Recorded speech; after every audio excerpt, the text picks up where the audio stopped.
नमस्कार, welcome back. दोस्तों, हमने एक पीछे अभी 2-3 दिन पहले एक वीडियो बनाया था कि कैसे मोदी जी 2047 तक भारत को एक विकसित राष्ट्र, एक समृद्ध राष्ट्र बना लेंगे। उसी कड़ी में एक ये हम डिस्कशन करने जा रहे हैं कि एक्चुअली जेवर एयरपोर्ट के पीछे कहानी क्या है। जेवर एयरपोर्ट बन के तैयार है और इसके पीछे क्या कहानी रही है, क्या जिम्मेदारियां, क्या व्यवहार जो केंद्र सरकार अभी मोदी जी की है और राज्य सरकार योगी जी की है, जो इससे पहले सरकारें थी उन्होंने इसमें क्या क्या रोल निभाया और इसकी नींव कैसे पड़ी, जेवर एयरपोर्ट का सुझाव किसने दिया, कैसे, वो सब हम इस चीज़ में डिस्कस करते हैं। दोस्तों देखिए, सबसे पहले तो मैं आपको एक चीज़ बता दूं कि जो एयरपोर्ट जेवर का जो अभी नया नवेला बना है, इस एयरपोर्ट की कुछ खासियत हैं और वो जो खासियत इसको यूनिक बनाती हैं। और यूनिक बनाने के पीछे मोदी जी का जो विज़न था वो भी इसमें एक महत्वपूर्ण मैं कहूँगा कि एक माइलस्टोन रहा है। उनका जो विज़न है उसके पीछे ही कि ये सारी कहानी आपके साथ डिस्कस करते हैं। देखिए, ये एशिया का सबसे बड़ा एयरपोर्ट है। पहला तो ये है, ये आपने अक्सर न्यूज़ समाचारों में सुना होगा। दूसरा, यहाँ पे जो यात्री जो होंगे उनकी जो व्यवस्था की गई है या जो कैपेसिटी होगी, टोटल कैपेसिटी ऑफ एयरपोर्ट, जो पैसेंजर हैंडलिंग की, वो 6 से 8 करोड़ यात्रियों की करीब होगी पर ईयर, हर साल, जो कि अपने आप में एक अजब का कीर्तिमान है। जो दिल्ली एयरपोर्ट है, इंदिरा गांधी एयरपोर्ट, उसकी जो क्षमता है आई थिंक 2 से 2.5 करोड़ के आसपास पर ईयर की है, जहाँ तक अनुमान है। और तीसरी इसकी जो खासियत इसको एक यूनिक बनाती है, एशिया का सबसे बड़ा कार्गो हब ये बनने जा रहा है। तीसरा कि जो इसकी जो कनेक्टिविटी है, इसकी कनेक्टिविटी ना चारों तरफ से है। आप देखिए, उत्तरी दिल्ली की तरफ से भी पूरी कनेक्टिविटी है, मेट्रो के द्वारा कनेक्टिविटी है, एक्सप्रेस वेज बनाए जा रहे हैं। मुंबई एक्सप्रेस वे से कनेक्टिविटी है तो सीधा मुंबई जाएगा। और बाकी जो और कनेक्टिविटीज़ हैं आसपास, जो पेरिफेरल एक्सप्रेस वे है उससे तो almost it's very close by that. कहने का मतलब है कि ये कनेक्टिविटी वाइज ये एयरपोर्ट बहुत ज़्यादा ही सुचारू रूप से काम करने वाला है। तीसरा है कि ये जो देश का पहला एक ऐसा एयरपोर्ट है जो इको फ्रेंडली है, जिसमें ग्रीन फील्ड बनी हुई है। ठीक है, तो ये इको फ्रेंडली भी है। और जो एक और जो नया एस्पेक्ट इसको यूनिक बनाता है, इसमें ये 6 रनवे का ये एक सबसे बड़ा एयरपोर्ट बनने वाला है। 6 रनवे, जो एशिया में किसी एयरपोर्ट के पास अभी तक नहीं है। ये जो खासियत है दोस्तों, ये जेवर एयरपोर्ट को एक यूनिक एक बहुत बड़ा माइलस्टोन हम कहें हमारे देश के लिए है। और ये जेवर एयरपोर्ट ही मोदी जी के विजन को सुदृढ़ करता है, सशक्त करता है, भारत को 2047 से पहले या 2047 तक विकसित राष्ट्र बनाने के लिए। अब कहानी कैसे हुई वो मैं आपको बताता हूँ। देखिए, 2001 में वाजपेयी सरकार थी।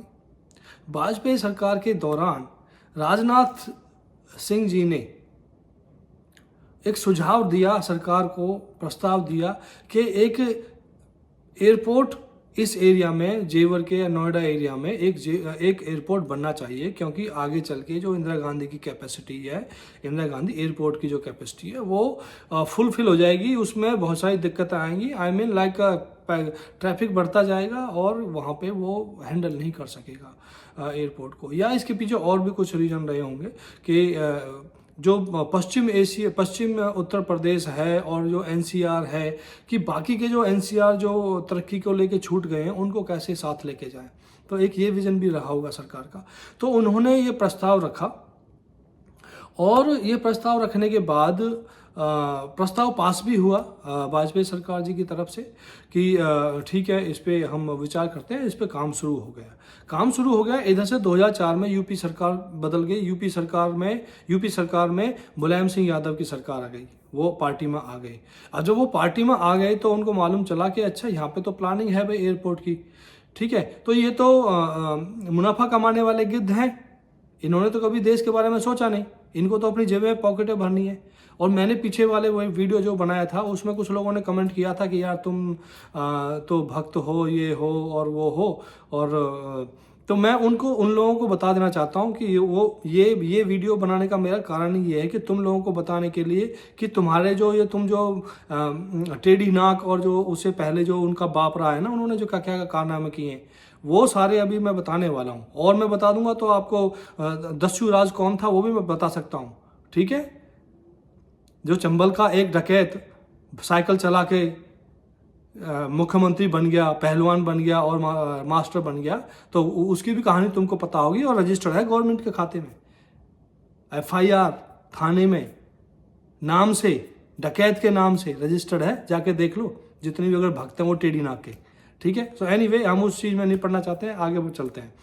सो मुलायम सिंह सरकार आ गई तो इनके जो बड़े बड़े जो क्या कहें कि इंडस्ट्रियलिस्ट होते हैं, जो उद्योगपति जो इनके साथ में क्लोज में होते हैं, जो इनको पैसा देते हैं, फंडिंग करते हैं पार्टियों को, तो उनके पास खबर आई और इनकी बैठक हुई कि भाई ठीक है, कहाँ एयरपोर्ट बनेगा, तो भाई ये एरिया है। तो इन्होंने क्या काम किया कि भाई इसकी कनेक्टिविटी हम यहाँ से रखते हैं, तो जो डायरेक्ट अप्रोच रोड है, जो बड़ा रोड बनेगा उसके आसपास वहाँ पे ज़मीन की खरीदारी शुरू हो गई।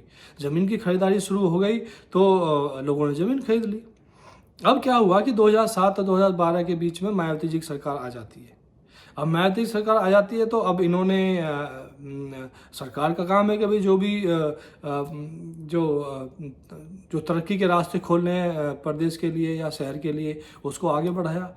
तो अब इन्होंने जब फाइल खोली, इन्होंने पाया कि यार ये रोड इन्होंने प्रस्तावित किया हुआ है और इसके आसपास तो इन गिद्धों ने सबने ज़मीन लेके ऑलरेडी खरीद रखी है, ठीक है। लेकिन मायावती भी पीछे थोड़ी थी, तो उनको भी पैसा कमाना था, उनके लोगों को पैसा कमाना था, क्योंकि उनको भी तो भाई पार्टी से फंड आता है ना।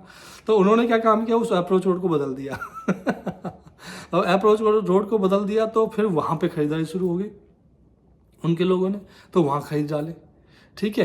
तो एनीवे कहानी ये है कि अब तक देखिए 2001 से लेके 2012, 2007 से 2012 तक कहानी आ गई, 10-11 साल, और इस बीच में कोई कॉन्क्रीट डिसीजन ये एयरपोर्ट के लिए हुआ ही नहीं, कुछ नहीं हुआ, ठीक है। सिर्फ और सिर्फ कि दुकानें कौन लेगा, दुकानों के टेंडर कौन खरीदेगा, ये टेंडर कौन लेगा, मेरी दुकान कहाँ होगी, कितनी दुकानें खुलेंगी, कैसे क्या है, कौन सा शोरूम, ये सब पैसे बनाने के ही प्लानिंग चलती रही। अब तक एयरपोर्ट बनाने के बारे में कोई नहीं सोच रहा था, भाई माल कैसे कमाया जाए, ये सब प्लानिंग चल रही थी।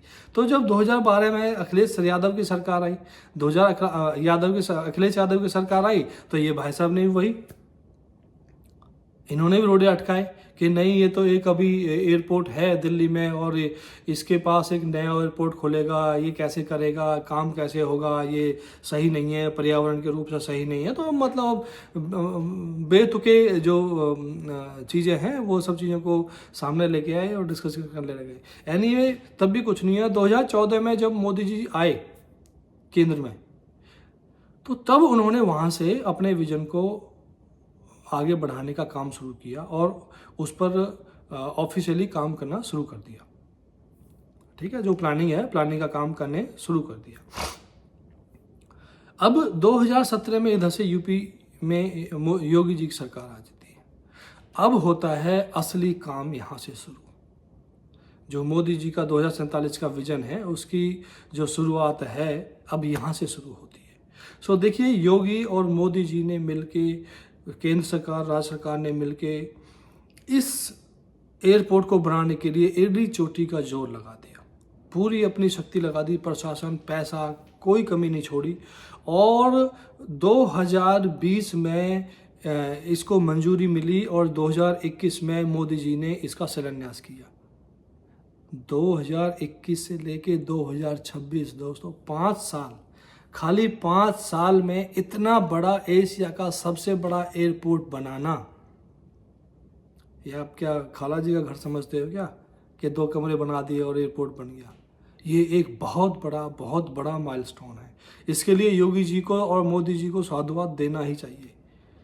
जो उन्होंने जिस विजन से इस एयरपोर्ट को बनाया, पूरी तत्परता से, हैं, पूरी लगन से इसमें जुटे रहे मोदी जी और योगी जी भी। केंद्र सरकार के जितने मंत्री, राज्य सरकार के जितने मंत्री हैं, इवन खुद योगी जी संज्ञान लिया करते थे, रोज़ रिपोर्ट लेते थे कि भाई क्या स्टेटस है हमारे एयरपोर्ट का। उसको बनाने में इन्होंने पूरा अपना जो श्रम है इसमें लगाया, और उसी का नतीजा है दोस्तों 28 मार्च 2026 को मोदी जी ने ये एक नए नवेले जेवर एयरपोर्ट का उद्घाटन कर दिया। और मैं ये क्यों कह रहा हूँ कि ये जो एयरपोर्ट है ये हमारे पूरे पश्चिम यूपी और पूरे एनसीआर के आसपास के 50 से 100 किलोमीटर के एरिया को मतलब अफेक्ट करने वाला है। वहाँ पे जो प्रगति होने वाली है वो देखने वाली होगी। इसमें देखो हजारों लाखों नौकरियां मिलने वाली हैं जो कि खाली एयरपोर्ट पे होगी। कार्गो हब बनेंगे, ठीक है, तो कार्गो हब बनेंगे तो उससे क्या होगा कि आसपास गोडाउन की फैसिलिटी बढ़ेगी।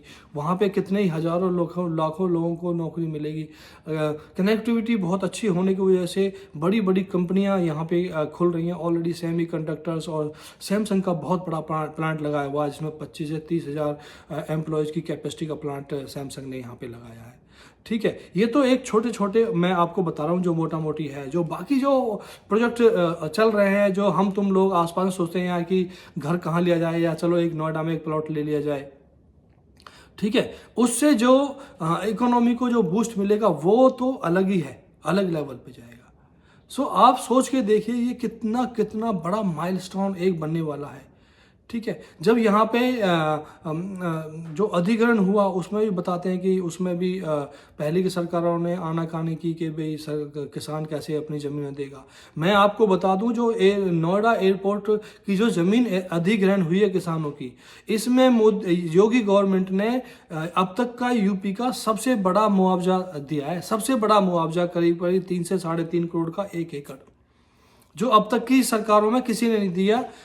जो नोएडा बना था उसमें भी 2-2.5 करोड़ रुपए सरकार ने किसानों को दिए थे। वो भी जो आसपास के जो गुर्जर किसान थे उन्होंने लड़ भिड़ के लिए थे, करवाए थे। ठीक है, तो दोस्तों कहने का मतलब यही है कि देखिए हिंदुस्तान प्रगति के रास्ते पे चल बढ़ा है, और इस रथ को खींचने वाले बीजेपी सरकार कहूँ या मोदी जी कहूँ मैं, तो वो ज़्यादा सार्थक होगा। मोदी जी इस रथ को खींचने वाले सारथी बने हुए हैं, और हमें पूरा यकीन है कि 2047 तक भारत एक विकसित राष्ट्र बन जाएगा। सो इसी नोट के साथ दोस्तों आपसे लेते हैं विदा, मिलते हैं फिर एक वीडियो के साथ। आप सभी से अनुरोध है हमारे चैनल को सब्सक्राइब कीजिए, कमेंट कीजिए, लाइक कीजिए और शेयर कीजिए। इसी के साथ जय हिंद।